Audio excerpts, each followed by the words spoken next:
اب میں تیری نظر سے اوجھل ہونے والا ہوں۔ تو اس شخص نے کہا کہ مولا میری ایک صرف سوال کا جواب دے دیجئے کہ آپ کی ذات مجھ سے راضی ہے، مجھ سے خوش ہے۔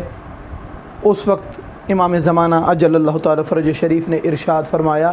تیرا ہر عمل ہمیں پسند ہے، تیری ہر بات ہمیں پسند ہے، بس یہ جو شب جمعہ تو امام حسین علیہ السلام کی زیارت پر آتا ہے نا، یہ ہمیں پسند نہیں، اس پہ ہم راضی نہیں۔ اب وجہ کیا ہے کہ جناب سرور کائنات کی جو زیارت نہ کرے اس کی مقبول زیارت جناب سرور کائنات قرار دیں، اور جو شخص ہر شب جمعہ زیارت پہ جاتا ہے، امام زمانہ فرمائیں کہ تیرا ہر عمل مجھے پسند ہے مگر شب جمعہ اس روزے پر آگ کی طرح سلام کرنا مجھے پسند نہیں ہے، تو میرے تمام مومنین، میرے دوست، میرے بیٹے، میرے بھائی، میری بہنیں، میری بیٹیاں، ان دونوں امر کی قبول زیارت کرنے کی وجہ بھی اور کسی کی زیارت کو ناپسند کرنے کی وجہ بھی فقط اور فقط ماں باپ کی تابعداری ہے، ماں باپ کا حکم ہے۔ وہ شخص جو یمن سے آیا تھا حضرت اویس کرنی،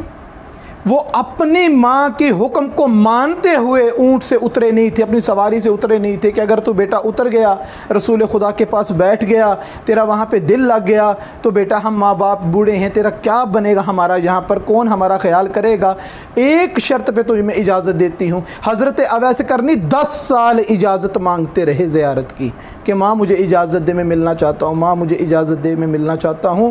10 سال کے بعد ماں مانی، اور اس شرط پہ مانی کہ اپنی سواری سے اترنا نہ، اپنی سواری پہ زیارت کرنا، رات نہ رکنا وہاں پر، اور وہاں پہ رات رکنا نہیں، واپس آنا ہے۔ اب رسول خدا نہیں ملے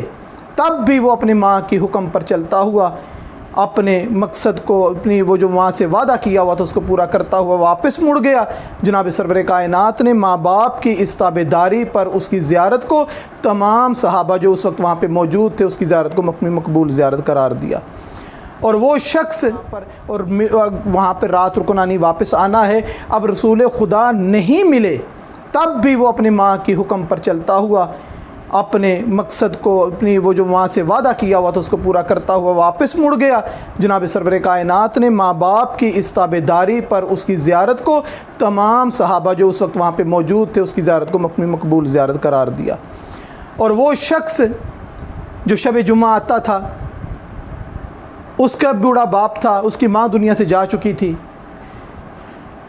اپنے باپ کو پانی دینا، اپنے باپ کا بستر لگانا، اپنے باپ کو رفع حاجت کے لیے لے کر جانا۔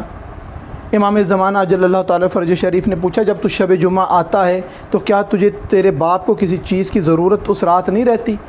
کیا تیرا باپ اس شب جمعہ میں مریض نہیں رہتا؟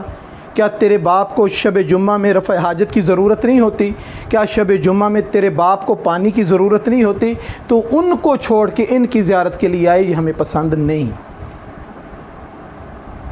یہاں پر ایک مسئلہ،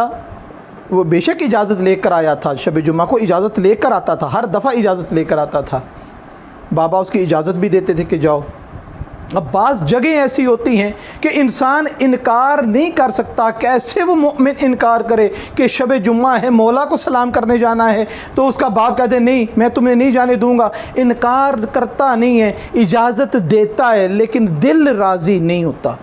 یہ بہت سارے ہمارے مومنین جانتے ہیں، بعض دنیا میں ایسے معاملات پیش آتے ہیں، کسی شخص سے کبھی کوئی کام پڑتا ہے تو وہ بظاہر ہمیں اجازت دیتا ہے، لیکن ہمارا دل جانتا ہے کہ اس نے جو ہاں کہی ہے، اجازت دی ہے، اس دل سے اجازت نہیں دی۔ اس میں بھی شریعت یہ فرماتی ہے کہ ایک تو کسی کا حق غصب کر لینا یہ تو حرام ہے، زبردستی اسے چھین لینا، اسے زبردستی لے لینا، اس کی بغیر اجازت کے لے لینا یہ حرام ہے، مگر ایک ایسا مقام کہ جہاں پر آپ کو پتہ ہے کہ یہ اجازت دل سے نہیں دے رہا، مجبوری کی وجہ سے دے رہا ہے، آپ کی شخصیت کو دیکھ کر انکار نہیں کر سکتا، آپ کے ماں باپ کی شخصیت کو دیکھ کر انکار نہیں کر سکتا، لیکن اس کا دل چاہتا نہیں ہے، آپ اگر اس سے بھی چیز کو لے لیتے ہیں، اس سے بھی وہ معاملہ لے لیتے ہیں، تو یاد رکھیں وہ معاملہ بھی لینا، وہ چیز بھی اس سے لینا جو دل سے راضی نہیں ہے، مگر آپ کی کسی احسان کی وجہ سے، کسی شخصیت کی وجہ سے آپ کو اجازت دے رہا ہے، آپ کا اس سے بھی کچھ لینا جو ہے وہ بھی حرام ہے، وہ بھی حلال نہیں ہے۔ پروردگار سے دعا ہے کہ پروردگار ہمیں صحیح معنوں میں جو حق ہے اپنے والدین کی خدمت کرنے کا، اپنے والدین کا احترام کرنے کا، پروردگار ہمیں وہ احترام کرنے کی توفیق عطا فرمائے۔ وما علینا الا البلاغ المبین۔